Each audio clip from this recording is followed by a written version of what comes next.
അപ്പോ ഞാനിപ്പോ ഈ വീഡിയോ ചെയ്യുന്നത് എന്താണെന്ന് വെച്ച് കഴിഞ്ഞാല് ഞാനൊരു 3-4 ദിവസം മുന്നേയും ഇന്നുമായിട്ട് ഞാനൊരു വീഡിയോ കണ്ടു. അതായത് നമ്മുടെ ബിഗ് ബോസ് സീസൺ 6 നമ്മുടെ പ്രേക്ഷകരെല്ലാം കൂടെ അടിച്ചിറക്കി വിട്ട ഒരു കണ്ടസ്റ്റന്റ് ഉണ്ട്.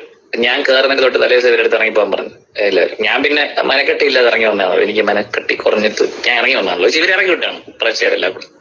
അപ്പൊ ഇവര് ഇങ്ങനെ ഓടി നടന്ന് ഇന്റർവ്യൂ കൊടുക്കുകയാണ് കേട്ടോ. മുക്കിന് മൂലയിൽ ഫ്ലക്സ്, ഒരു ബാക്കിൽ ഒരു ഫ്ലക്സ്, ഒരു ക്യാമറ കണ്ട് അപ്പൊ അവിടെ വരുന്ന ഇന്റർവ്യൂ കൊടുക്കും. അപ്പൊ ഇവരുടെ ഭർത്താവും കൂടെ ഇരുന്നാണ് ഇന്റർവ്യൂ എടുക്കുന്നത്. അപ്പം അതില് എന്നെ കുറിച്ച് ഇവര് പരാമർശിക്കുന്ന ഞാൻ കുറച്ച് കാര്യങ്ങൾ കേട്ടായിരുന്നു. അതായത് എനിക്കുണ്ടായ ഒരു സിറ്റുവേഷൻ, അതിനെ കുറിച്ചൊക്കെ ഇവര് ഘോരം പ്രസംഗിക്കുന്നത് ഞാൻ കേട്ടായിരുന്നു. അപ്പം ഇയാളുടെ ഭർത്താവാണ് പറയുന്നത്, എന്തോ ഇയാൾ ഒക്കുപേഷണൽ തെറാപ്പിസ്റ്റാ, സൈക്കോളജിസ്റ്റാ, സൈക്കാട്രിസ്റ്റ്, മേക്കാട് പണി, റിയൽ എസ്റ്റേറ്റ്, അങ്ങനെ പല പണി ഇയാൾക്കുണ്ട്. ഇത് എനിക്കറിയാം. പുള്ളി ഓരോ സമയത്ത് ഓരോ ജോലിയാണ് ചെയ്യുന്നത്. അപ്പൊ പുള്ളിക്ക് എല്ലാം അറിയാം.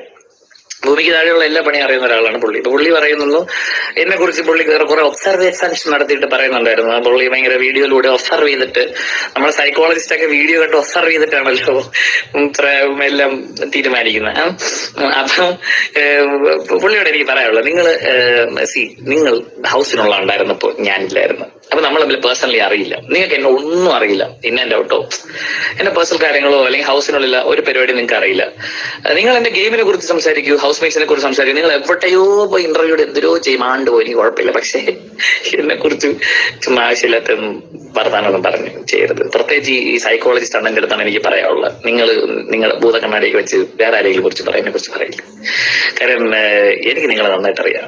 നിങ്ങൾ രണ്ടുപേര് നമ്മള് മറ്റേ വേറൊരു ചാനലിൽ നിങ്ങളൊരു കപ്പിൾ ഷോ ചെയ്തിരുന്നു. അപ്പൊ ഞാൻ അതിന്റെ ക്രിയേറ്റീവ് ടീമിൽ ജോലി ചെയ്തിട്ടുണ്ട്. അപ്പൊ അതുകൊണ്ട് നിങ്ങൾ ഇങ്ങനെ നമ്മൾ മാറി നിന്ന് സംസാരിക്കുമ്പോഴും നിങ്ങളല്ല നമ്മുടെ ക്രിയേറ്റീവ് ടീമായിട്ടുള്ള ഡിസ്കഷൻസിലും അല്ലാതെ പേഴ്സണൽ ആയിട്ട് ഇദ്ദേഹമൊക്കെ എന്റെ അടുത്ത് സംസാരിക്കാനൊക്കെ വന്നിട്ടുണ്ട്. ഓർമ്മയുണ്ടോ? എനിക്ക് ഓർമ്മയുണ്ട്. ഓർമ്മയുണ്ടോ ജെയിംസ് ചേട്ടാ? വെറുതെ എന്നെ കൊണ്ട് ജെയിംസിന്റെ കോഴിക്കഥകൾ പറയിപ്പിക്കരുത്. വലിയ ഞാൻ പറയുന്നില്ല അണ്ണ. അപ്പോ എന്നെ വിട്ടേക്ക്. നിങ്ങൾ എന്തോ നിങ്ങൾ എന്തെങ്കിലും ചെയ്യും, എന്നെ വിടും. അപ്പോ അത്ര എനിക്ക് പറയാനുള്ളൂ. അപ്പൊ എന്നാ ശരി.